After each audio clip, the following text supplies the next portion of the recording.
प्रकार असा घडला की गोविंदवाडी बायपासकडे ना आपलं MMRDचं काम चालू आहे. काम चालू असल्यामुळे सिंगल रोडने आपण डायव्हर्शन केलेलं आहे. डायव्हर्शन झाल्यामुळे एकच जो रोडने पत्रीपूलवरनं दुर्गाडीकडे जाणाऱ्या रोडवर अमर ट्रान्सपोर्ट आहे. अमर ट्रान्सपोर्टच्या समोर हा जो वाहन चालक होता तो येत होता. वाहन चालक येत असेल आणि त्यानंतर ती जी बाईक आहे बाईकवाला अचानक घुसला तिथे मागच्या चाकामध्ये आणि खाली पडला त्याला डोक्याला मार लागला.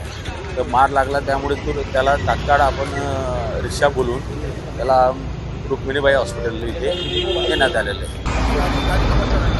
गाडीचं म्हणणं त्यांच्यावर एक त्यांची मिसेस होती आणि ते चालत होते. तर रुक्मिणीबाई हॉस्पिटल